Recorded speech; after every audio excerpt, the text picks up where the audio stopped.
လက်ဆောင်$1နှင့်89 စင်သာဖြစ်၏အားလုံးစုစုပေါင်းထိုမျှသာရှိသည်ရှိသမျှအကြွေများထဲမှဆင့်60သည်ပဲနိပြားများဖြစ်သည်ပဲနိပြားများဆိုလျှင်တော့ကုံစုံဆိုင်ဟင်းသီးဟင်းရွက်ရောင်းသူနှင့်အသားသည်များထံမှပစ္စည်းဝယ်သည့်အခါမတန်တဆအလိုက်အထက်ပြု၍သို့မဟုတ်အောက်ကျနောက်ကျခံ၍ဈေးစစ်ခြင်းအဖြစ်တစ်ပြားနှစ်ပြားလောက်တော့ပိုထွက်လာနိုင်စရာရှိ၏ဈေးစစ်သည်ဆိုရ၌လည်းလွယ်လင့်တကူတော့ရနိုင်စရာမရှိအာမနာရှာမကြိုးမျက်နှာပူသည့်အထိ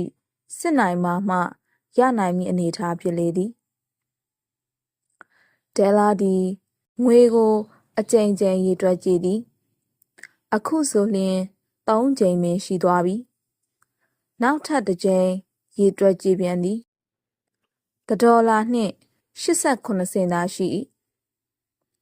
နောက်တစ်နေ့သည်ခရစ်စမတ်နေ့ဖြစ်ပေတော့မည်အခြေအနေကိုအပိအပြင်မြင်နေရပြီစောက်ပြေးနေသောဆိုဖာပေါ်၌လဲလျောင်းကငိုကြွေးမိတမ်းနေုံမှလွယ်၍အခြားလုပ်စရာဘာတစ်ခုမှမရှိတော့ထို့ကြောင့်လဲဒဲလာသည်ထိုအတိုင်းလုပ်ခဲ့ပြီးပြီဘဝဆိုသည်မှာငိုကြွေးခြင်းများနှင့်ရှိုက်တံများကိုပေါင်းဆက်ဖွဲ့စည်းထားသည့်အရာတစ်ခု၏ရောင်မြဟမ်းမှုဟုဆိုရလိမ့်မလားတို့သည်မဟုတ်ငိုရှိုက်တံများသာလျှင်လွှမ်းမိုးကြီးစိုးနေသည့်ပြုံးရည်ခြင်းများနှင့်ပေါင်းဆက်ဖွဲ့စည်းထားသောအရာတစ်ခုဟုယူဆရလိမ့်မလားအိမ်ရှင်မ၏အဆင့်အတန်းသည်တဖြည်းဖြည်းချင်းပထမတန်းစားအဆင့်မှဒုတိယတန်းစားအဆင့်သို့ရှောကျလာနေစဉ်အတွင်းအိမ်၏အခြေအနေကိုတတိထား၍ကြည့်ရှုလင်လာသင့်၏အိမ်အောင်ပရိဘောကအပြည့်အစုံအလွန်အလောက်ပေးထားသောတက်ရှင်တက်ရက်သည့်အခန်းဖြစ်သည်တည်င်းတစ်ပတ်လျင်အခန်းက$8အထိပေးရသဖြင့်စရိတ်ကြီးသောအခန်းဖြစ်သည်အခန်း၏လက်ရှိအခြေအနေကိုအတိအကျဖော်ပြနိုင်မည်မဟုတ်တော့လဲအထိုက်အလျောက်ပေါ်လွင်အောင်တော့ပြောပြနိုင်မွေရရှိပေသည်အောက်ဘက်ဆင်းဝင်တွင်စာထဲတစ်တာတစ်လုံးရှိနေတော့လဲစာတစ်စောင်မှရောက်မလားလူခေါ်လျက်စစ်ခလုတ်ကလေးတစ်ခုရှိတော့လဲထိုခလုတ်ကိုနှိမ့်မိလက်ဟု၍ပေါ်မလားရင်းပစ္စည်းများနှင့်ဆက်တည်ရှိနေသောအရာတစ်ခုမှာမစ္စတာဂျိမ်းဒီလင်ဟန်ယန်ဟူသောနမည်စာတမ်းရေးထိုးထားသည့်ဆိုင်မုတ်ဖြစ်လေသည်တစ်ချိန်သောအခါကပိုင်ရှင်ဖြစ်သူသည်အခန်းကိုတစ်ပတ်လျင်$30ပေးနိုင်ခဲ့၏ထိုစဉ်ကတော့စီးပွားရေးအဆင်ပြေခဲ့သည်ဖြစ်ရာထိုဆိုင်မုတ်သည်လေထဲတွင်ဝင့်ကြွားလှုပ်ခါနေခဲ့သည်အခုကြတော့လဲဝင်ငွေကကျုံလှီသွားခဲ့၏အခန်းကကိုတစ်ပတ်လျင်$20သာပေးနိုင်တော့၏ယင်းအခြေအနေတွင်ဒီလင်ဟန်ဟူသောစာတမ်းသည်မှောင်ဝါဖြစ်သွားသည်အခုအခါတွင်နေအိမ်သို့မာစတာဂျိမ်းဒီလင်ဟန်ယန်ပြန်လာသည့်အခါတိုင်းသူ့အားဂျိမ်းဟုခေါ်ကာစီးကြို၍ပွေဖက်နှုတ်ဆက်သူမှာဒဲလာဟုခေါ်သောမစ္စစ်ဂျိမ်းဒီလင်ဟန်ယန်ဖြစ်ပေသည်ဒဲလာသည်ငိုကြွေးရခြင်းကိုအပိသက်လိုက်ပြီးသူမ၏ပါးနှစ်ဖက်ကိုတို့ဘက်ဘဝဖြင့်ပေါင်ကြားဖို့သည်ပြတင်းမောက်အနီး၌ရက်ကနောက်ဖေးဘက်မွဲ66အယောင်ရှိသောနေရာမှမွဲ66ခြံစည်းရိုးပေါ်၌လျှောက်သွားနေသောမွဲ66ကြောင်တစ်ကောင်အားလှမ်းကြည့်နေသည်မနက်ဖြန်ဆိုလျှင်ခရစ်စမတ်နေ့ဖြစ်တော်မူသူမ၏လက်ထဲ၌ဂျင်အားလက်ဆောင်တစ်ခုဝယ်ပေးဖို့$နှင့်89 စင်သာရှိ၏သူမသည်စုရသမျှပဲနိပြားများကိုမသုံးမဲစုဆောင်းထားခဲ့သည်မှာလနှစ်ချီခဲ့ပြီသို့တော်လဲလက်ထဲ၌စုမိထားသည့်ငွေမှာဤမျှသာရ၏တစ်ပတ်လျင်$20ဆိုသည်မှာဘာကိုမှ ကြီးကြီးမားမားလှုပ်ရွေရသည်မဟုတ်အတုံးစရိတ်များမှာသူမကြိုတင်တွက်ချက်ထားသည့်ထက်ပို၍ကုန်ကြလေရှိ၏အမြဲတစေထိုပုံအတိုင်းကြီးဖြစ်လျက်ရှိသည်ဂျင်အတွက်လက်ဆောင်တစ်ခုဝယ်ဖို့ငွေက$1.8သာလျှင်ရှိ၏ဤမျှလောက်မဖြစ်စလောက်ငွေကလေးနှင့်မိမိချစ်သောဂျင်အတွက်ဘာပစ္စည်းကိုဘလို့ဝယ်ရပါမည်နည်းဂျင်အတွက်လက်ဆောင်ကောင်းတစ်ခုဝယ်ပေးဖို့စိတ်ကူးရင်ခဲ့သည်မှာကြာခဲ့ပြီထိုစိတ်ကူးကိုအကောင့်ထဲတရက်ဖော်ဖို့စဉ်းစားစီစဉ်လာခဲ့သည်မှာလည်းကြာခဲ့ပြီမိမိရွေးချယ်ထားသည့်လက်ဆောင်ပစ္စည်းသည်ဂျင်အတွက်အဖိုးလဲတန်ရမည်အတုံးလဲဝင်ရမည်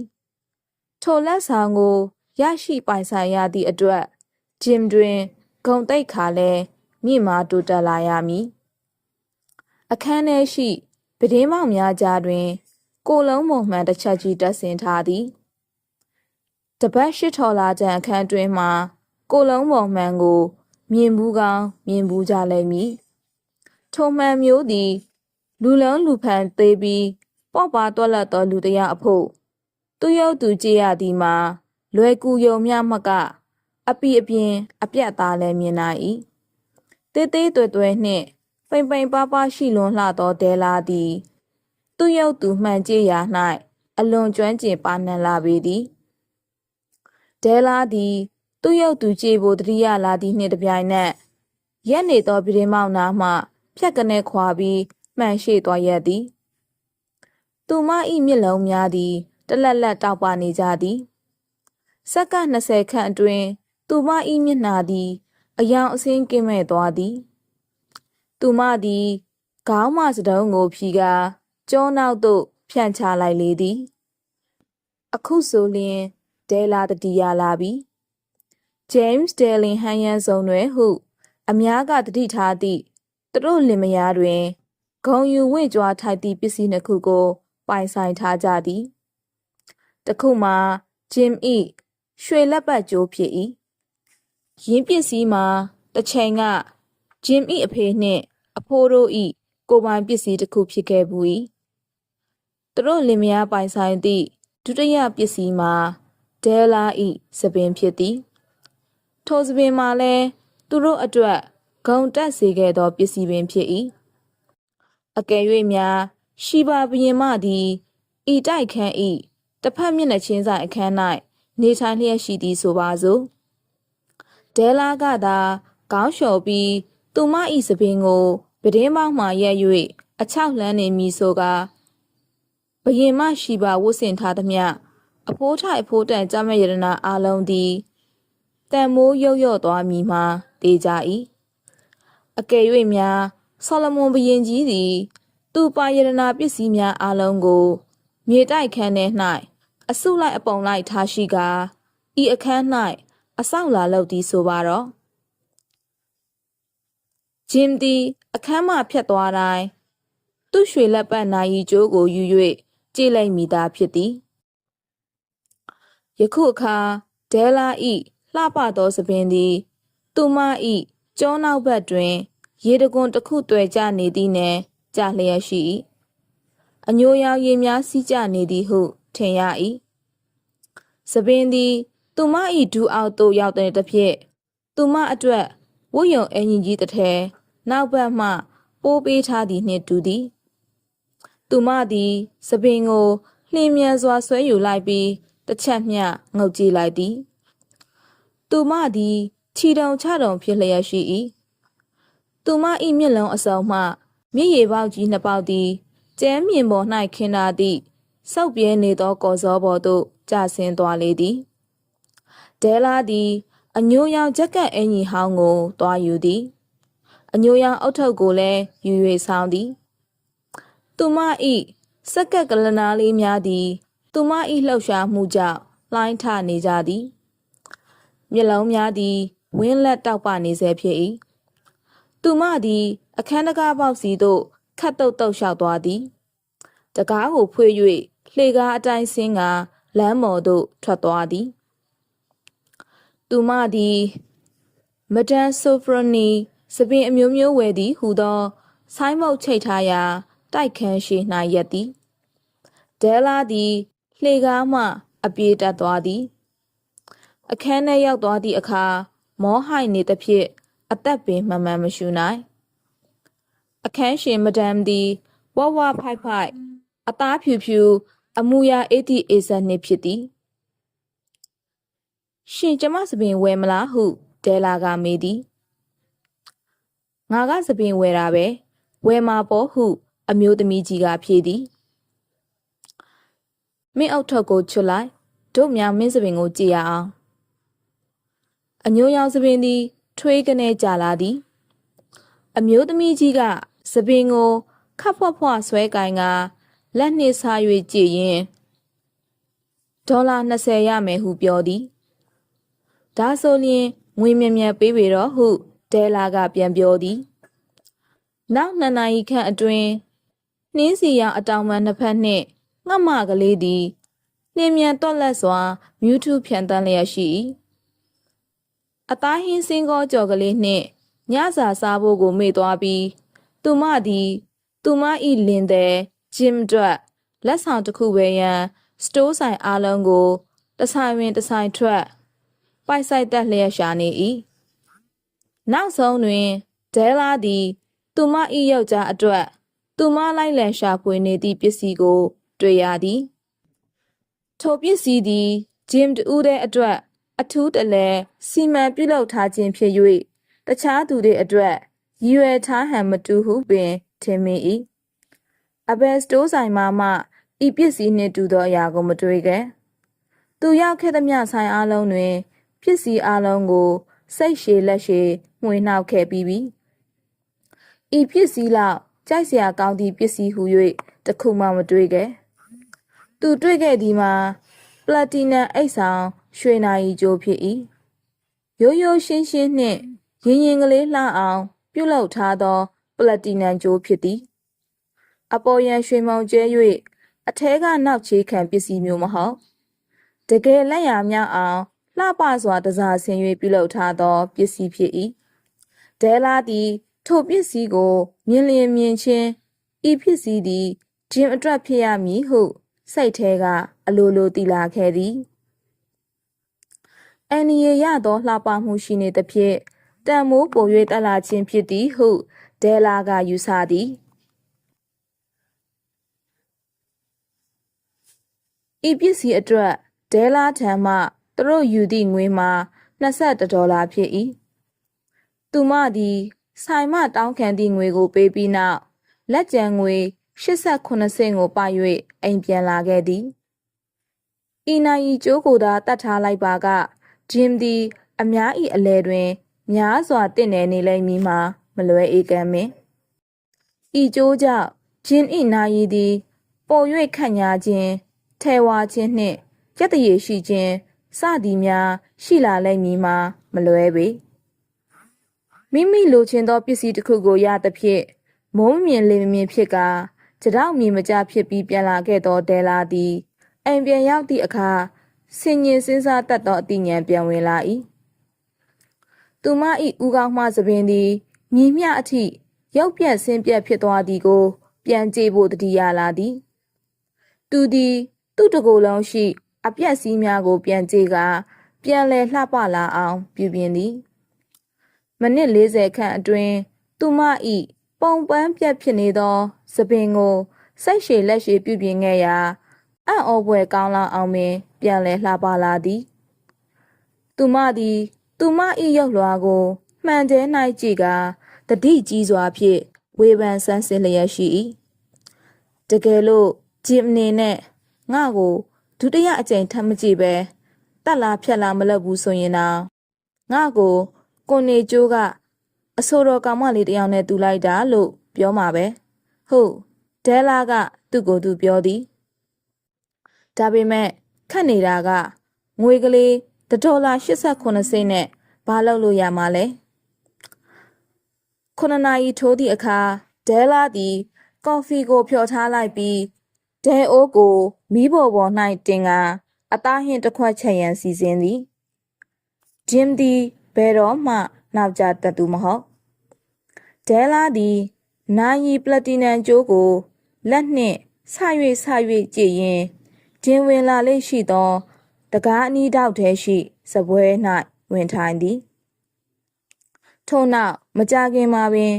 လှေကားမှတက်လာသောဂျင်၏ခြေတံများကြားရ၏ဒဲလာ၏မျက်နှာသည်သွေးဆောက်သွားသည်နှင့်ဖြူရော်ဖြစ်သွားသည်အမှန်တော့သူမသည်နေ့စဉ်လုပ်နေကြကိစ္စရပ်များအတွက်ဖျားသခင်တန်ဆုတောင်းခြင်းပြုလေရှိသူမဟုတ်အခုကြတော့လေသူမသည်ဖျားသခင်အားအာယုံညွတ်ကတိုကလေးရေရွလျက်ရှိ၏အိုးအဖဖျားသခင်သူ့အနေနဲ့တပည့်တော်မကိုအခုထက်ထိလှနေတော့မယ်လို့ထင်နေအောင်ဆောင်ရွက်ပေးတော်မူပါအခန်းတကားသည်ပွင့်သွားပြီးအထဲသို့ဂျင်ဝင်လာပြီးတကားကိုပြန်ပိတ်သည်သူခမည်းပိန်ချုံလျက်ရှိ၏စိတ်ဆင်းရဲနေဟန်လည်းရှိ၏တနာစရာကောင်းလှချေသည်သူ့အသက်မှာ22နှစ်မြသာရှိသေးတော်လဲကြီးလေးသောအိမ်တော်တောင်ဝန်ဖြစ်ပြလျက်ရှိရ၏သူတွင်ကောက်အင်ကြီးတစ်ထည်ရှိဖို့လိုအပ်နေပြီပြီးတော့လက်အိမ်များမရှိသည်မှလည်းကြာခဲ့ပြီဂျင်းသည်တကားဝ၌ရက်နေသည်ငုံတကောင်အနံ့ကိုရလိုက်သဖြင့်မရွေ့မလျာဖြစ်နိုင်သည့်အမဲလိုက်ခွေးတကောင်နှင့်တူလာ၏သူ့မျက်လုံးများသည်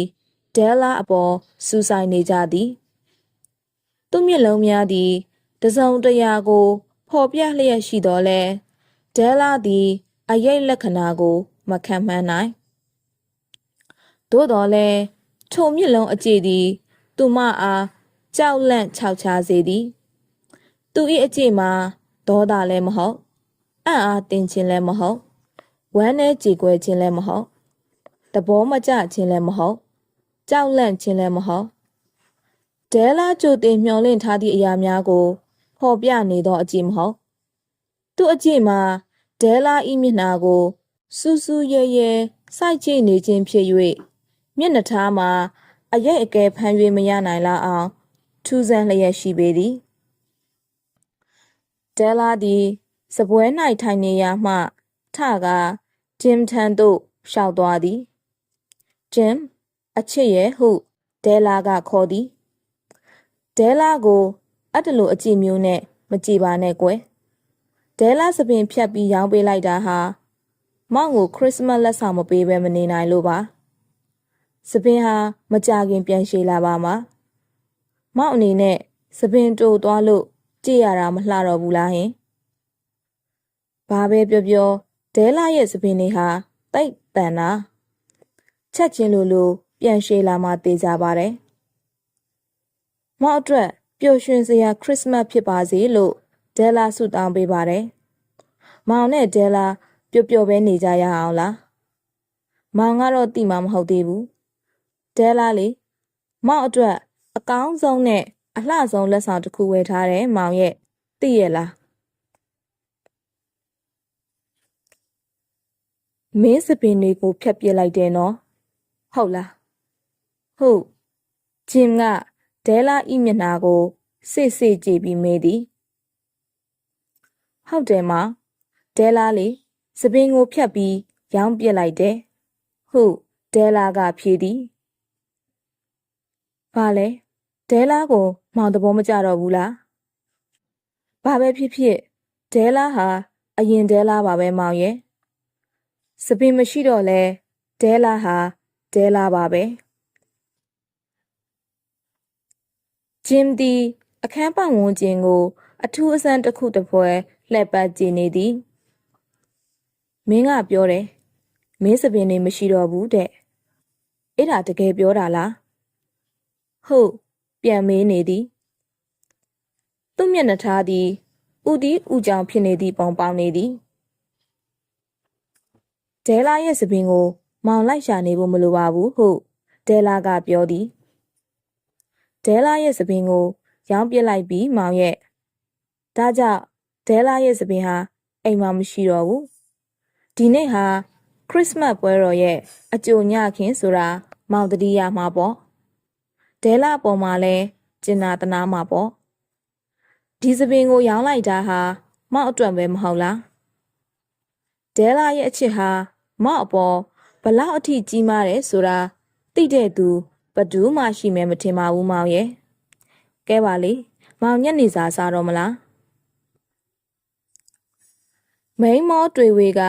ငေးတိငေးကြောင်ဖြစ်လျက်ရှိသောဂျင်းသည်အဲ့မောကြနေရမှရောက်တရက်လက်နိုးသူကဲ့သို့ဖြစ်သွားသည်သူသည်ဒဲလာအားတိမ်ကြုံပြီးပွေဖက်ထားသည်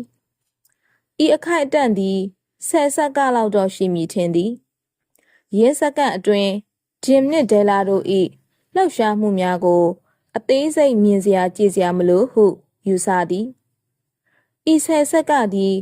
အရေးမကြီးသောကာလတစ်ခုဟုသတ်မှတ်ထားမည်ဆိုပါကပို၍အဆင်ပြေပွဲရာရှိပေသည်တပတ်လျင်$8သို့မဟုတ်တစ်နှစ်လျင်$1သန်းဆိုသည်မှာဘာများကွာခြားပါသနည်းတင်ချပညာရှင်တဦးကတော့အဖြေမှားကိုပေးဝေလိမ့်မည်ခရစ်တော်ဖွားမြင်ပြီးစားကပေါ်ပေါက်ခဲ့သောပညာရှင်ကြီး3 ဦးသည်လက်ဆောင်များကိုယူဆောင်လာခဲ့ကြသည်ယခုလက်ဆောင်သည်ထိုလက်ဆောင်များထဲ၌မပါဝင်ခဲ့ဘူးပေဘလို့လက်ဆောင်မျိုးဖြစ်သည်ကိုသိချိန်တန်သည့်အခါသိရပေလိမ့်မည်ဂျင်သည်သူ့အပေါ်ဝတ်အင်ကြီးကြီး၏အိတ်ကပ်ထဲမှအထောက်တစ်ထောက်ကိုဆွဲထုတ်ပြီးစပွဲပေါ်တင်လိုက်သည်မအပေါ်မှာအထင်မမှားစေခြင်းမူတဲလားဟုဂျင်ကပြောသည်မင်းစပင်ညှက်တဲ့ကိစ္စခေါင်းလျှော်တဲ့ကိစ္စဒါမှမဟုတ်တခြားဘာကိစ္စပဲဖြစ်ဖြစ်မောက်ဘက်ကအထင်လွဲမှားစရာဘာတစ်ခုမှမရှိဘူးဆိုတာယုံပါဒါပေမဲ့မင်းအဲ့ဒီအထောက်ကိုဖြီလိုက်ရင်မင်းမောက်ကိုမြင်ချင်းဘာကြောင့်အထင်လွဲသွားတယ်လဲဆိုတာပေါ်လာမှာပါဖြူဖွေးလှပသောလက်ချောင်းများသည်စပွဲပေါ်မှအထောက်ကိုကိုင်သည်ကျိုးများနှင့်စက်ကူများကိုဖြည့်သည်ထို့နောက်အလွန်ရှင်လွမ်းမြူးကြွသည့်သဘောပျော်ရွှင်သောအတန်ထို့နောက်ဝမ်းသာလွန်၍ကြလာသောမိန်းမတို့၏မျက်ရည်များနှင့်ငိုရှိုက်သံများထိုအတန်များသည်အခန်း၏အိမ်တော်ဦးစီးအားများစွာအလှုပ်ရှုပ်သွားစေသည်အထောက်ထဲမှထွက်လာသည့်ပစ္စည်းများမှာဘီးများဖြစ်သည်ဘီးအရွယ်မျိုးစုံဖြစ်၏ဒဲလာဘရော့ဝေးလမ်းမကြီးတစ်လျှောက်ရှိစတိုးဆိုင်ပတင်းပေါက်မှမြင်တွေ့ခဲ့ရဘူးသောဘီးများဖြစ်သည်ထိုဘီးများကိုဒဲလာသည်များစွာလိုချင်ဆန္ဒပြင်းပြခဲ့၏အလွန်လှသည့်လက်ခွန်ဘီးများဖြစ်ရုံမျှမကကလနာတစ်လျှောက်တွင်ကြောက်မြတ်ရတနာများစီချဲထားသဖြင့်အဖိုးထိုက်တန်လှ၏အထူးသဖြင့်ဘီးကုတ်များသည်ဒဲလာ၏ရှေလျားလှပသောစပင်များနှင့်လိုက်ဖက်ညီလာပေသည်သူမသည်ဤဘီးများကိုလိုချင်လွန်း၍တန်တန်တတဖြစ်ခဲ့ရဘူးသည်ဤဘီးများကိုပိုင်ဆိုင်ရပါကမြည်များလောက်ဝမ်းသာစရာကောင်းမှမြည်နည်းဟုပင်တောင်းတခဲ့ဘူး၏တနေ့ကျရင်ရကောင်းပါရဲ့ကိုပိုင်ဖြစ်ကောင်းပါရဲ့စသည့်မျှော်လင့်ချက်များကိုပင်ထားခဲ့ဘူးသည်အခုတော့ဖြင့်သူလိုချင်သောဘီးမျိုးစုံသည်သူ့ပိုင်ဖြစ်လာခဲ့လေပြီသို့သောဤဘီးများဖြင့်လှပအောင်တစားဆင်ရမည်စပင်လှလှမှာမရှိတော့မည်တို့ပင်ဖြစ်စေဒဲလာသည်ဘီးမျိုးစုံကိုသူ့ရင်တွင်၌အပ်ထားသည်နောက်ဆုံးတွင်သူမသည်မှောင်ဝါးဝါးမျက်လုံးအစုံဖြင့်ဂျင်၏မျက်နှာကိုအပြုံးဖြင့်မော့ကြည့်သည်မပူပါနဲ့မောင်ရဲ့ဒဲလာရဲ့စပင်တွေဟာမကြခင်ပြန်ရှည်လာမှာပါဒဲလာရဲ့စပင်တွေကအရှည်မြန်ပါတယ်ဟုပြောသည်ထို့နောက်တော့ဒဲလာသည်ကြောင်မလေးတစ်ကောင်တစ်ဖွဲတွက်လက်ပေါ့ပါစွာခုန်ထားလိုက်သည်အိုးဒဲလာမေ့သွားတဲ့ဂျင်ရဲ့ဟုရေရွတ်သည်ဂျင်သည်ယခုအချိန်ထိဒဲလာဝယ်လာသည့်လှပသောလက်ဆောင်ကိုမမြင်ရသည် ဒဲလာကသူဝယ်လာသောလက်ဆောင်ကိုလက်ဘဝပေါ်တင်၍ဂျင်အားပြသည်သူမ၏လက်ဘဝပေါ်မှပလက်တီနမ်နာရီကျိုးသည်သူမ၏စိတ်အားထက်သန်တက်ကြွမှုကိုဟော်ပြနေသည်နှင့်တဝင်းဝင်းတလက်လက်တောက်ပနေသည်မလှဘူးလားဂျင်ဒီပစ္စည်းရဖို့တစ်မျိုးလုံးနှံ့နေအောင်ရှာရတာဒဲလာဖြစ်မောနေတာပဲဒီပစ္စည်းရရင်တော့အချိန်သိဖို့တနေ့ကိုအခါ100လောက်ကြည့်မှတေးကြနေပြီမောက်နိုင်ရီဒဲလာကိုပေး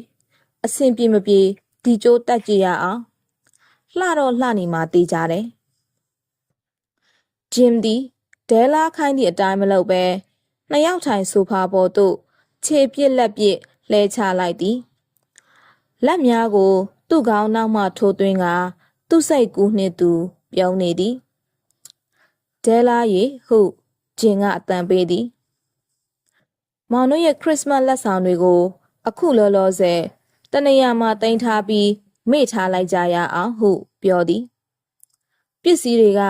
တိုက်ကောင်းနေတော့လောလောဆယ်တောင်းလို့မဖြစ်သေးဘူးမောင်က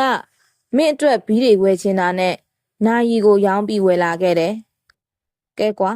ညစာစားရအောင်ပြင်မေတော့ခရီးယန်ကျမ်းစာတွင်လာသည့်အတိုင်းခရစ်တော်အလောင်းအလျာကိုမွေးဖွားပြီးနောက်အရှိတိုင်းမှာပညာရှိသောဦးသည်ခရစ်တော်အလောင်းအလျာကလေးအားဖူးမြော်ရန်ရောက်ရှိလာကြသည်ထိုစဉ်ကသူတို့သည်နွားတင်းငုတ်အတွင်းရှိနွားစာခွက်ထဲမှကလေးငယ်အတွက်လက်ဆောင်များယူလာခဲ့ကြလေသည်သူတို့သည်အံ့ဩဖွယ်ကောင်းလာအောင်ဉာဏ်ပညာကြီးမားကြသည့်အားလျော်စွာခရစ်စမတ်လက်ဆောင်များပေးသည့်အလေအထကိုတီထွင်ခဲ့ကြ၏ပညာဉာဏ်ကြီးမားကြသည့်အတွက်လည်းသူတို့ပေးသည့်လက်ဆောင်များသည်ပညာဉာဏ်နှင့်ရှင်သောလက်ဆောင်များဖြစ်ကြသည်တဦးနှင့်တဦးအပြန်လှန်ပေးသည့်လက်ဆောင်များသည်တစ်ထပ်တည်းတူညီနေသည့်တိုင်အောင်လဲလှယ်ခွေရှိကြသည်ယခုဤကိစ္စတွင်အခန်းတစ်ခန်း၌နေထိုင်လျက်ရှိသောမိုက်မဲသည့်လူငယ်နှစ်ဦး၏မလိမ္မာသောလုပ်ရက်ကိုဖော်ပြနေသည်မလိမ္မိုးမလိမ္မာသဖြင့်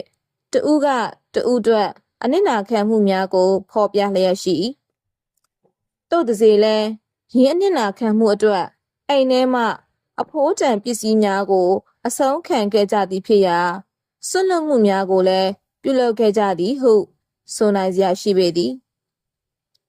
သို့တော်လည်းယနေ့ခေတ်ပညာရှိများကပင်လက်ဆောင်ပေးသူအလုံးထဲတွင်ဤနှစ်ဦးသည်ပညာအရှိဆုံးဖြစ်သည်ဟုပြောကြသည်သူတို့၏အဆိုအရလက်ဆောင်ပေးသူနှင့်ယူသူအလုံးထဲ၌ဤလူစားနှစ်ရက်သည်ပညာအရှိဆုံးဖြစ်၍အရက်ဒေသတိုင်းတွင်လည်းသူတို့သာပညာအရှိဆုံးဖြစ်လေသည်အိုဟင်နရီ